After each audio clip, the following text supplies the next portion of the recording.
जो आज़ाद कश्मीर के अंदर मौजूदा सूरत हाल बनी है, वहाँ जो अवामी उभार आए हैं वो बड़ी परेशान कुन है। हर जमात उससे परेशान है। दो सूरतें हैं ना, एक तो अगर वज़ीर आज़म जो है वो चौधरी अनवार उल हक साहब रिजाइन करते हैं तो फिर जो है वो नया इलेक्शन होगा, स्पीकर ऑफ द एजे के असम्बली शेड्यूल का ऐलान करेंगे, वो इलेक्शन कंडक्ट करेंगे। और अगर वो रिजाइन नहीं करते तो then vote of no confidence will be table. बिस्मिल्लाहिर्रहमानिर्रहीम। अस्सलाम वालेकुम नाज़रीन, मुल्क की सियासत में गैर यकीनी की सूरत हाल बरकरार है। अब आज़ाद कश्मीर की सियासत में भी बड़ी हलचल दिखाई दे रही है। तब्दीली की कोशिश शुरू हो गई है। पीपल्स पार्टी आज़ाद कश्मीर में हुकूमत साजी के लिए मुतहरिक है। सिंध हाउस इस्लामाबाद की सियासत भी एक्टिव नज़र आती है। गुज़श्ता रोज़ सिंध हाउस में एक अहम इजलास हुआ जहां पीपल्स पार्टी ने अपने पावर शो की बात की, जिसमें फॉरवर्ड ब्लॉक के 4 वज़रा बैरिस्टर सुल्तान महमूद ग्रुप और मुहाजिर अरकान ने पीपल्स पार्टी की हिमायत का ऐलान किया है। ये दावा कर रही है पीपल्स पार्टी कि आज़ाद कश्मीर में गवर्नमेंट के लिए नंबर गेम उनका पूरा हो गया है और 30 से ज़ायद अरकान की हिमायत उन्हें हासिल है। आज़ाद कश्मीर में हुकूमत की तब्दीली से पहले बिलावल भुट्टो की इस्लामाबाद में अहम मुलाकात भी जारी है। आज वो मौलाना फजल रहमान साहब की रिहाइशगाह पर पहुंचे हैं, जहां उन्होंने मौजूदा सूरत हाल पर बातचीत की है। प्राइम मिनिस्टर की कायम कमेटी की भी आज सदर मुमलिकत से मुलाकात का इम्कान है, जिसमें आज़ाद कश्मीर की सूरत हाल और तहरीक अदम एतमाद पर बातचीत होगी। वज़ीर आज़म अनवार उल हक की अक्सरियत मज़ीद कम हो गई है। PTI के मुनहरिफ ग्रुप की तादाद कम होकर 10 रह गई है।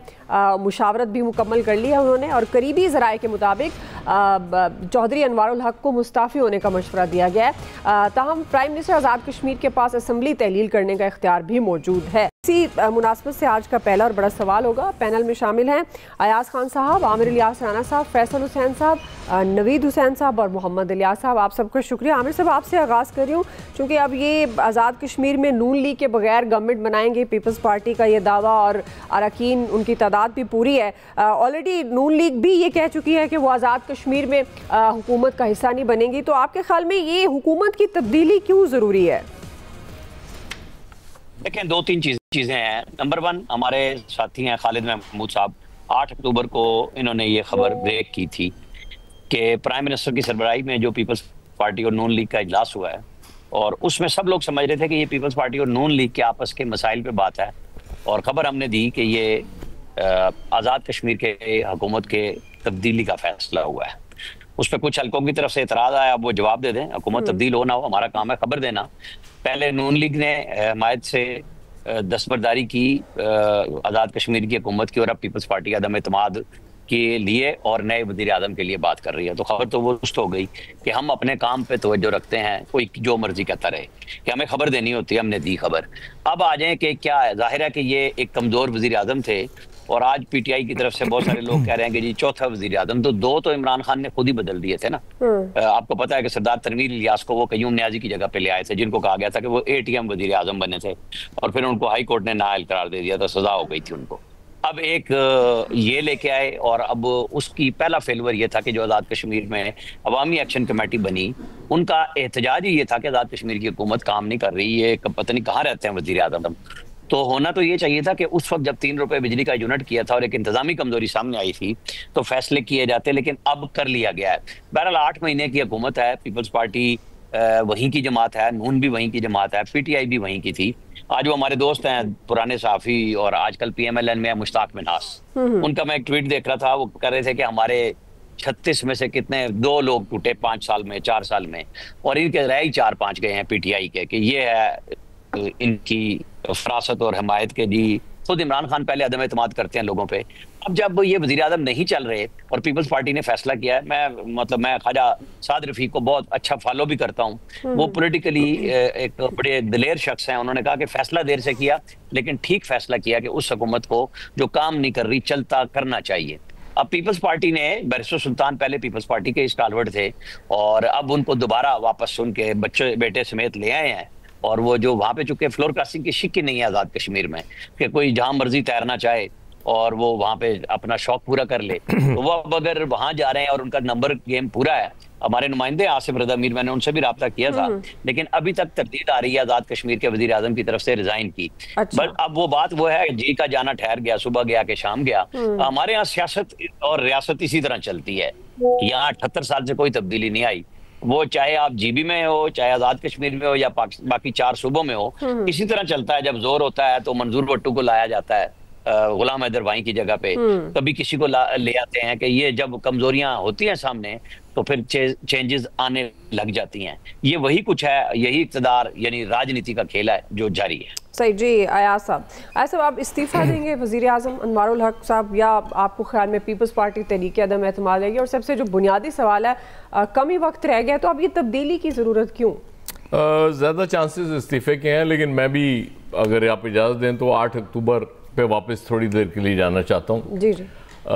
खालिद ने ये स्टोरी फाइल की तो मैंने खालिद को फ़ोन किया, क्योंकि मुझे अंदाज़ा था कि अनवारुल हक कौन है और क्या हो सकता है इस पर। तो खालिद ने मुझसे कहा आप बेफिक्र हो जाए, ये कंफर्म है स्टोरी, और आमिर साहब से भी मैंने कंफर्म कर लिया, उन्होंने भी कहा कि बेफिक्र होके दे दो। उसके बाद हमने ब्रेक कर दी, वो सारा कुछ हो गया। उसके फौरी बाद इसको फेक न्यूज़ करार दिया गया कि ये तो न्यूज़ ही फेक है, ये कैसे चल गई। और फिर PMLN को भी पीछे हटना पड़ा। उस वक्त ज़ाहिर है को प्रेशर आया होगा, हो गया वो सारा सिलसिला चल गया। लेकिन ख़बर चूँकि वो फिर ठीक साबित हो गई तो, लेकिन वो हमारा क्रेडिट नहीं रह जाता ना कि ठीक हमने साबित कर दी, उस दिन वो डिस्क्रेडिट हो जाता है कि जी आपने सही खबर क्यों दे दी। चलें, खैर वो हो गया। अब रौला ये है, लेकिन अयाज साहब इसमें मसला, थोड़ी सी मैं बात बीच में काट रहा हूँ। हमारी खबर तो अपनी जगह ठीक थी, PMLN तो नहीं पीछे हटी। उसके एक हफ्ते के बाद वो हमायत से ही निकल गए उस हुकूमत। नहीं वो हमारी खबर तो अपनी जगह ठीक थी। तो जिन हल्कों ने ये कहा उस दिन वजाहत आ गई थी, राना साहब चौधरी यही काम करते थे। आप यूके में थे ना उस दिन, उनकी तरफ से भी वजाहत आ गई थी कि नहीं ऐसा कोई फैसला दुबई से ही खबर दी थी। मैं PMLN की बात कर रहा हूँ, मैं PMLN की बात कर रहा हूँ। हाँ जी, मैं PMLN के प्राइम मिनिस्टर की बात कर रहा हूँ। फैसला ही उनकी सरबराही में हुआ था, बिल्कुल हुआ था, वज़ीर आज़म के साथ नहीं चलना। लेकिन ये PMLN, मेरे पास सारा रिकॉर्ड मौजूद है उस मीटिंग का। PMLN ने ही उस वजाहत भी कर दी थी कि नहीं ऐसा कोई फैसला नहीं हुआ। ये मैं बता रहा हूँ ना आपको, जो उस दिन उसके बाद वो चले गए वो अब उसके बाद तो खैर जाहिर है वो इजाजत मिल जाती है जब ज़मीर जाग जाया करता है हमारे अरकान का। और वो ज़मीर हुसैन सबका हो चुका हुआ था उसी दिन। हाँ, वो फिर ज़मीर हुसैन उनसे कहता है कि यार नहीं आप इधर नहीं उधर बैठ जाओ, और वो आराम से बैठ जाते हैं। वो तो ज़ाहिर है इतने बीबे बच्चे हैं। और फिर वो मुझे याद आ जाती हैं मोहतरमा बेनज़ीर भुट्टो शहीद के democracy is the best revenge, जमहूरियत बेहतरीन इंतकाम है। तो यही तो इंतकाम है जमहूरियत का, जो हमसे मुसलसल लिए जा रही है जमहूरियत। बहरहाल ठीक है, आप ये करते रहें।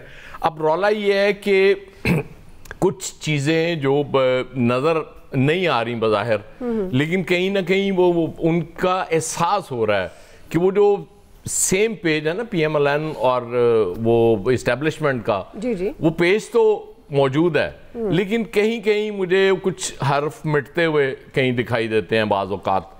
और उसकी वजह ये है कि PMLN शायद ये ख्वाहिश हो PMLN की कि चूँकि सबसे ज़्यादा भुगत भी हम रहे हैं, तनकीद भी हम पे हो रही है, और फिर ज़ाहिर है वो ये भी क्लेम कर सकते हैं कि जी चूँकि सबसे ज़्यादा डिलीवर भी हम कर रहे हैं, लिहाजा अब सबसे बड़े स्टेक होल्डर हमें ही होना चाहिए और हमारी मर्जी से चीज़ें चलनी चाहिए। लेकिन आपको पता है इस मुल्क में इस तरह हुआ नहीं करता।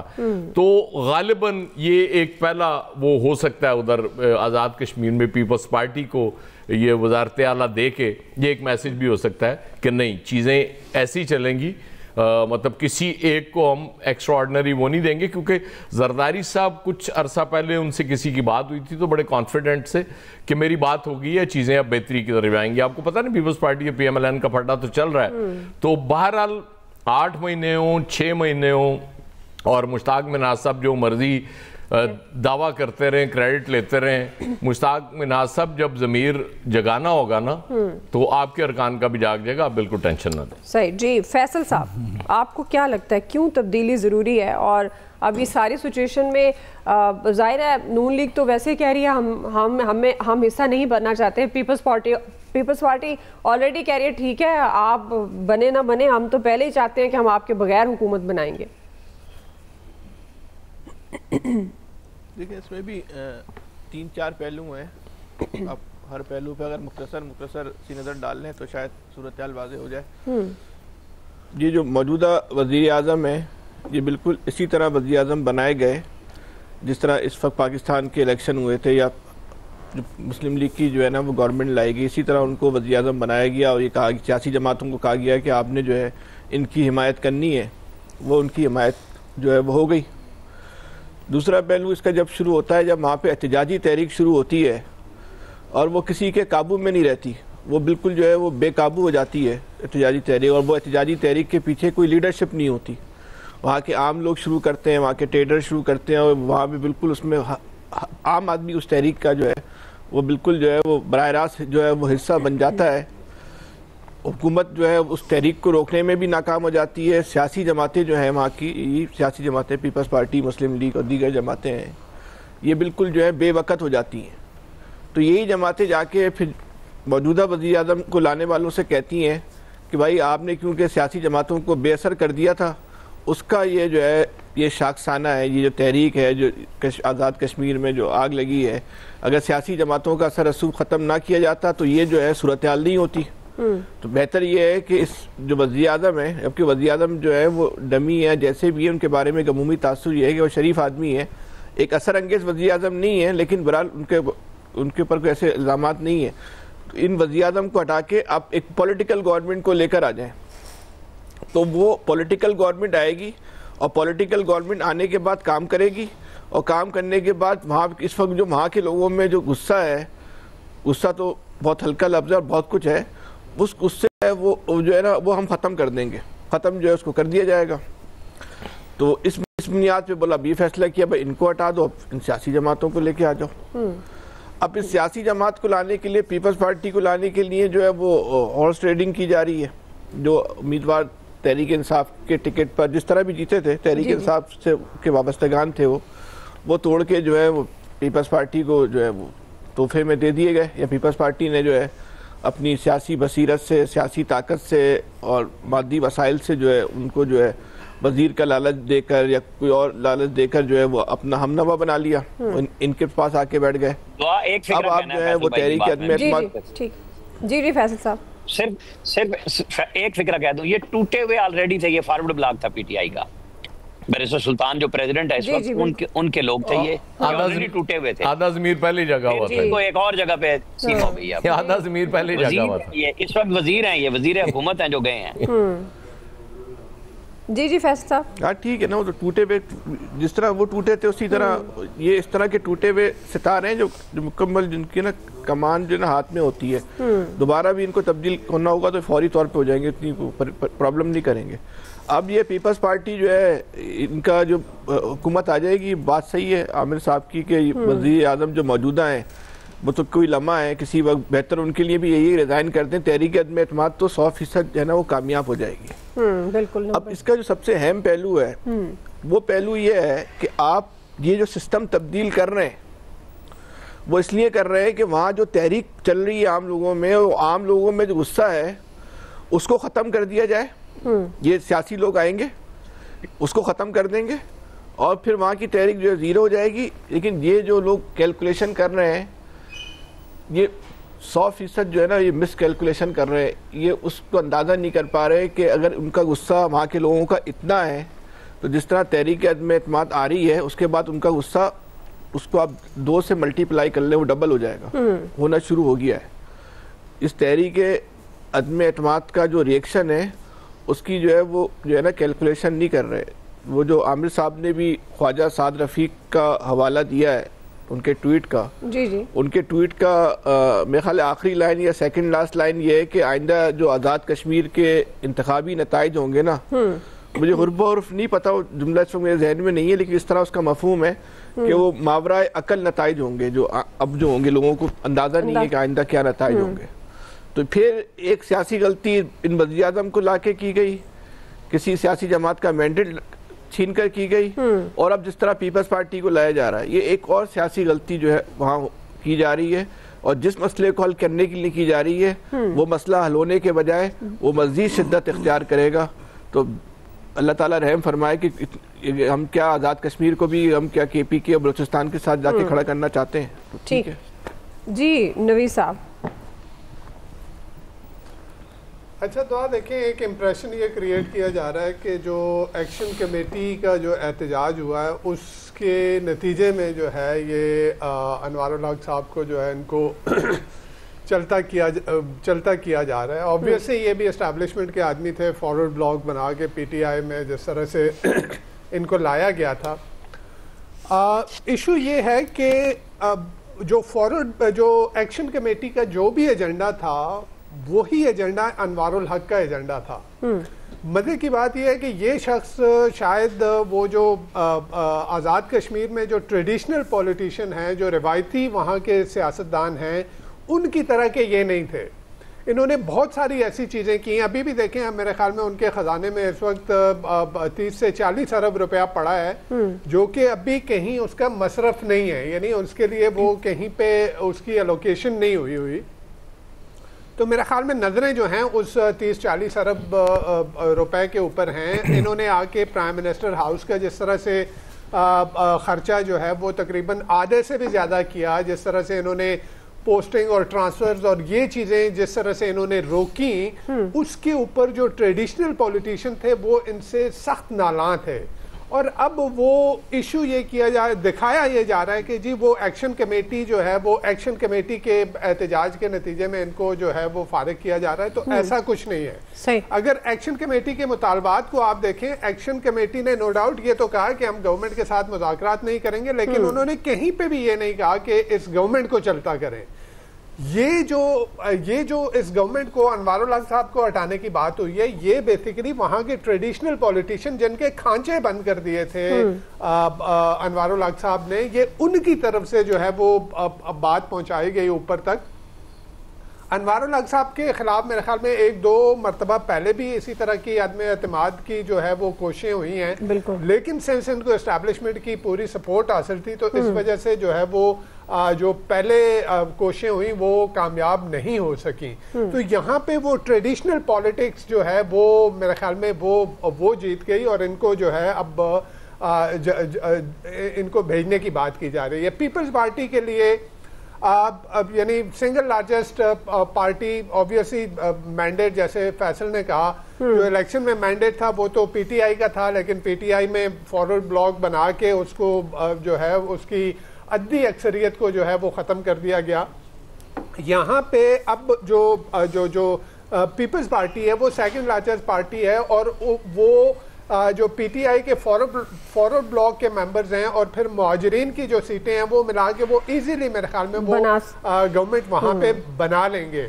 क्यों नून लीग जो है वो क्यों पीछे हटी? देखें, अभी ये मेरे ख्याल में जुलाई 2026 में इलेक्शन होना है अगला आज़ाद कश्मीर में। बिल्कुल। तो आपने अगर जुलाई 2026 में इलेक्शन होना है तो ये 6 महीने की गवर्नमेंट आप किस लिए चाह रहे हैं? यानी और ये भी एक यानी रिवायत है कि जो भी मरकज में जिस पार्टी की गवर्नमेंट होती है वही पार्टी जो है वो आज़ाद कश्मीर में गवर्नमेंट बनाती है। तो नून लीग के लिए तो ये है कि आगे जो इलेक्शन आएगा उनकी नजरें उसके ऊपर है कि आगे जो इलेक्शन आएगा सिंस उनकी पार्टी की गवर्नमेंट इस वक्त मरकज में है तो चांसेस ये हैं कि वो अगला इलेक्शन आज़ाद कश्मीर में जो है वो नून लीग जीत जाएगी।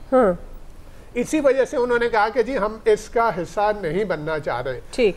पीपल्स पार्टी के लिए ये वो तो माहिर है इस चीज की कि जो भी मिल जाए बस उसके ऊपर हाथ साफ कर लें। ये 6 महीने की गवर्नमेट भी जिस तरह से जोड़ तोड़ हो रही है, जिस तरह से हॉर्स ट्रेडिंग हो रही है, जिस तरह से खरीदो फरोख्त हो रही है, ये तो पाकिस्तान की तारीख का, पाकिस्तान की पार्लिमानी तारीख का ये एक मेरे ख्याल में एक बदनुमा दाग है पाकिस्तान की पार्लिमानी तारीख के ऊपर कि किस तरह से हॉर्स ट्रेडिंग होती है, किस तरह से सियासतदानों को खरीदा बेचा जाता है, जिस तरह से हमने बारहा जो है वो सेनेट के इलेक्शन में भी देखा। तो वो ये कर रही है तो किस लिए कर रही है? 6 महीने के लिए कर रही है। तो जैसे मैंने कहा कि खजाने में 30-40 अरब रुपए पड़ा हुआ है, शायद जो है नजरें वहां पे हैं, लेकिन इस तरह की जोड़ तोड़ करके इस तरह की जो गवर्नमेंट बना के आप पैसिफाई नहीं कर सकते।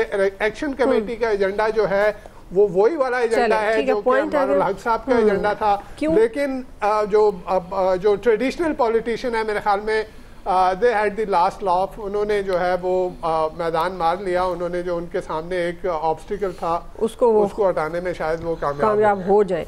जी इलियास साहब, क्यों ज़रूरी है हुकूमत की तब्दीली?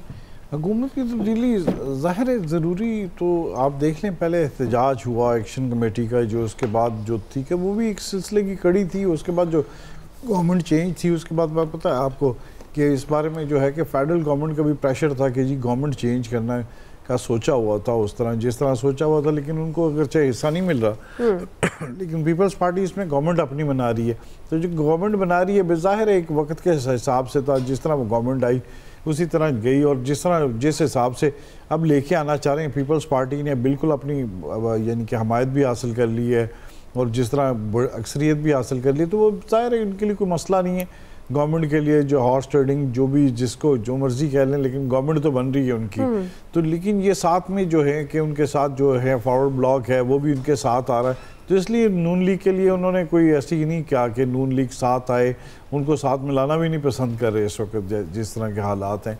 तो ये कुछ दिन से पहले जो चल रही थी, जो सारी सरगर्मियाँ हो रही थी, तो ज़ाहिर है उस पर अमल दरामद का वक्त आ गया, अगरचे वक्त कम है, लेकिन ये एक चीज़ है, ये वो दिखा रहे हैं कि गवर्नमेंट किसी जगह भी चेंज हो सकती है और किसी वक्त भी। कई लोगों के लिए ये वो है लम्हा फिक्रिया भी है, और इसके लिए क्या, क्योंकि अगर देखें आज़ाद कश्मीर में पहले भी ऐसे चेंज होती रही, उसके बाद उधर चेंज होती हैं तो फिर इधर भी चेंज होती हैं, तो ज़ाहिर है इस तरह जो चीज़ें हैं ये चलती रहती हैं उधर आज़ाद कश्मीर में।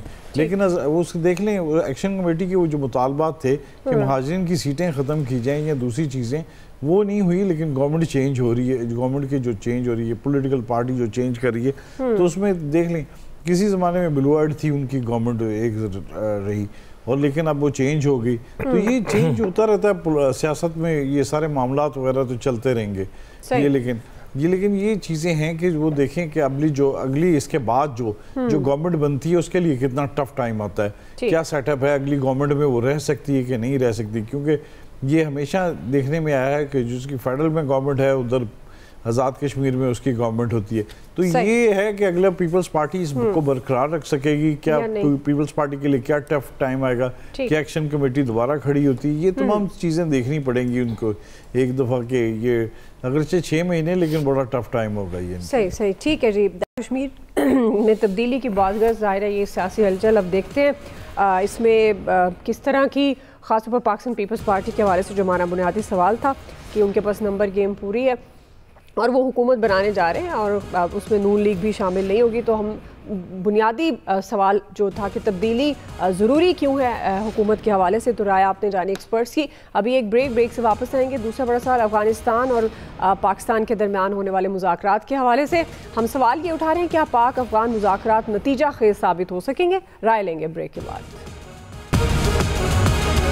हमने उनकी 40 साल जो है मेहमान नवाजी की है, मेरी कम से कम समझ में नहीं आता कि जहाँ पे इतना ताल्लुक हो, जहाँ पे इतनी ज़्यादा मेहमान नवाजी एक कौम ने की हो, आप उस कौम के ख़िलाफ़ दहशतगर्दी को सपोर्ट करें। की शराइत जो हैं वो हमारे बारे में हुई तो इंशाअल्लाह ताला मुआहिदा ज़रूर होगा। हमारे पास एक ऑप्शन है, अगर तय नहीं पाते फिर हमारी तुम्हारी खुली जंग है। नाज़रीन, पाकिस्तान और अफगानिस्तान के दरमियान मुज़ाकरात का तीसरा दौर इस्तांबुल में जारी है और इस वक्त तमाम नज़रें मुज़ाकरात पर हैं। पाकिस्तान ने वाज़े कर दिया दो टोक अल्फाज में कि दहशतगर्दी की सरपरस्ती किसी सूरत कबूल नहीं होगी। दहशतगर्दी के खात्मे के लिए तालिबान को इक़दाम करना होंगे। वज़ीर दिफ़ा ख्वाजा आसिफ ने यह पैगाम दिया है कि तालिबान के पास 2 ऑप्शन हैं, या तो अमन के साथ रहे या फिर हमारी उनके साथ खुली जंग है। सिक्योरिटीज़ राय के मुताबिक तालिबान किसी और के एजेंडे पर चल रहे हैं। तालिबान का एजेंडा दोनों मुल्कों और खित्ते के मफाद में नहीं।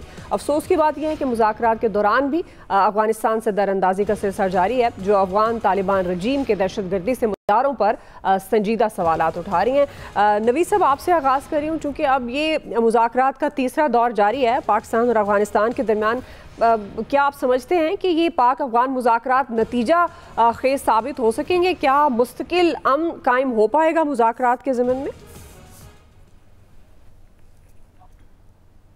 जी नवीद साहब, जो है वो अफगान तालिबान, जी आवाज़ आ रही है? जी बिल्कुल आ रही है।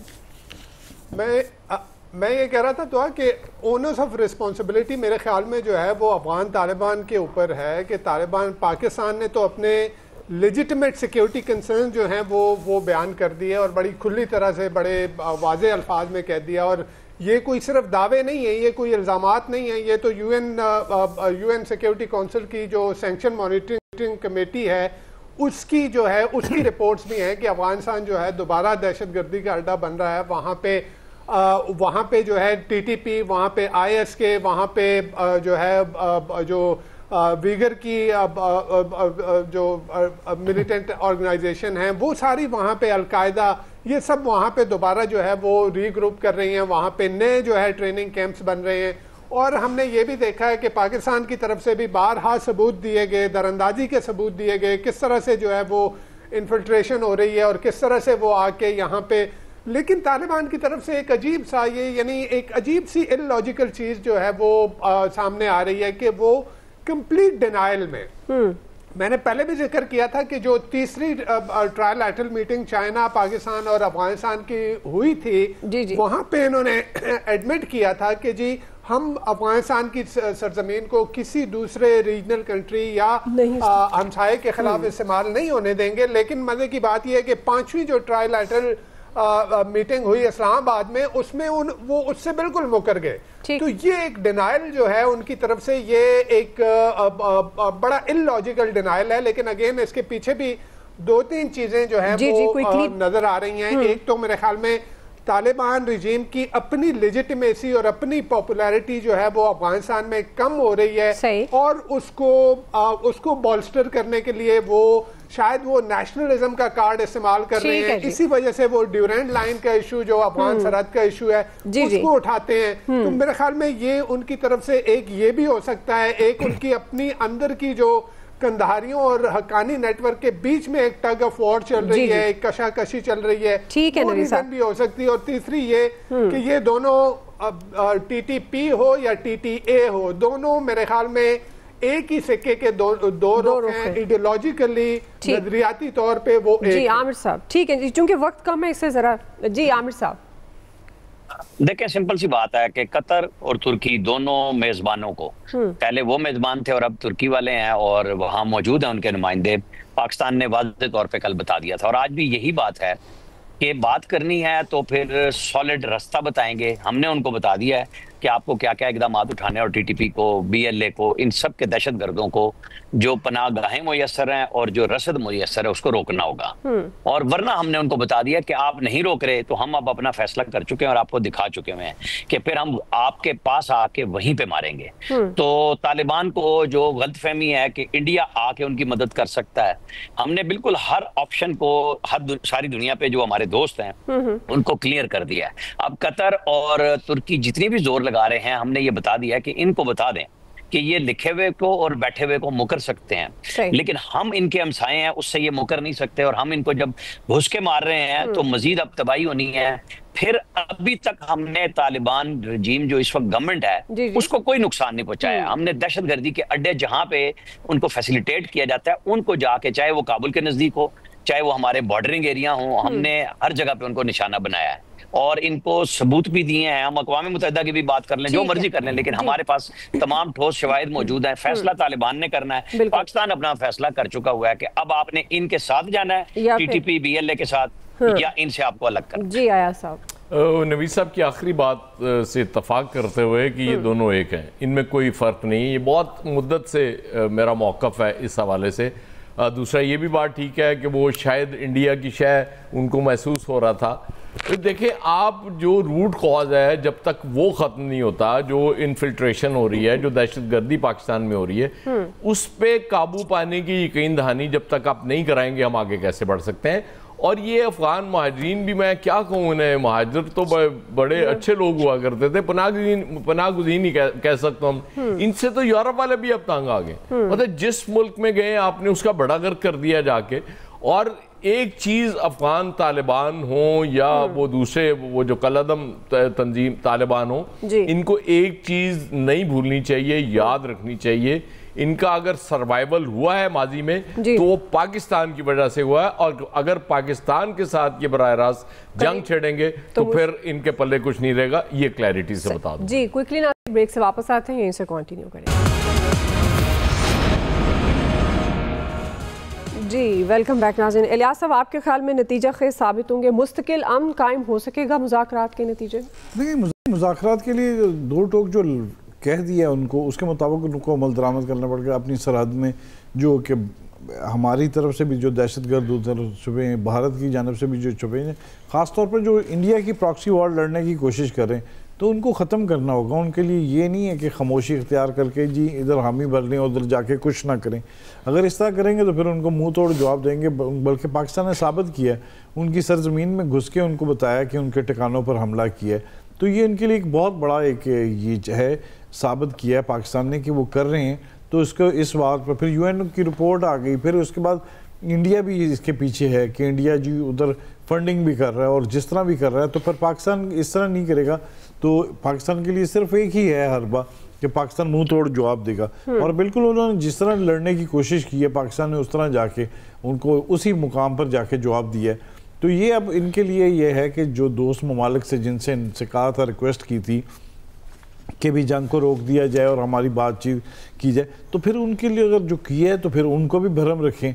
अब ये उनके लिए भी है कि अगर ये इनकी बात नहीं मानते तो फिर पाकिस्तान को राइट है, पाकिस्तान जाके जिस तरह भी उनको ख़त्म करे अपने मुल्क में अमन व अमान कायम करने के लिए। ठीक जी, फैसल साहब। देखिए, तालिबान हुकूमत को जो है ना भारत से शय लेने के बजाय भारत से ना इबरत पकड़नी चाहिए। कि पाकिस्तान ने भारत का जो अशर किया है, अपने से 5 गुना बड़े मुल्क का जो अशर किया है, तो तालिबान किसी गिनती में नहीं है। मकसद इनका कोई जोड़ नहीं है पाकिस्तान के साथ कोई जंग करने का। ये पता नहीं किस खुशफहमी में ज़िंदगी गुजार रहे हैं, पता नहीं क्या सोच के जो है वो पाकिस्तान से जो है वो कर रहे हैं। ना इनके पास फ़ज़ाइया है, ना बहरी जंग लड़ सकते हैं, फ़ौज भी इनकी बस ऐसी, इनके पास थोड़ी बहुत एक्सपर्टीज़ है तो शायद गोरीला फाइट की इनकी एक्सपर्टीज़ होगी, लेकिन गोरीला फाइट की तो नौबत ही नहीं आएगी। वहाँ इनसे जानने की ज़रूरत क्या। पाकिस्तान तो अपने घर में बैठ के, अल्लाह ना करे वो दिन आए कि जो इनके साथ जो है वो कोई बहुत बड़ा नुकसान हो जाए, ये नहीं लड़ सकते। इनको बेहतर ये है अकल के नाखुन लें कि पाकिस्तान से जो है उलझने के बजाय पाकिस्तान के साथ दोस्ती करें। वहीं से इनकी खैर का रास्ता निकलता है, वहीं से इनकी फलाह का रास्ता निकलता है अफगानिस्तान की। तो अपने लिए खैर का रास्ता तलाश करें। ये शर की दोस्ती के साथ जो रास्ता उन्होंने इख्तियार किया है, यहाँ इनको सिर्फ तबाही बर्बादी के अलावा कुछ हासिल नहीं होगा। लेकिन फिर भी इनको इस चीज़ का शौक है तो फिर ठीक है, तो शौक पूरा करने दें। चलें, वक्त ख़त्म, पॉइंट आपका आ गया। आप सबका बहुत शुक्रिया। आज के एक्सपर्ट से इतना ही, फीडबैक दीजिएगा। ख्याल रखिए, अल्लाह हाफ़िज़।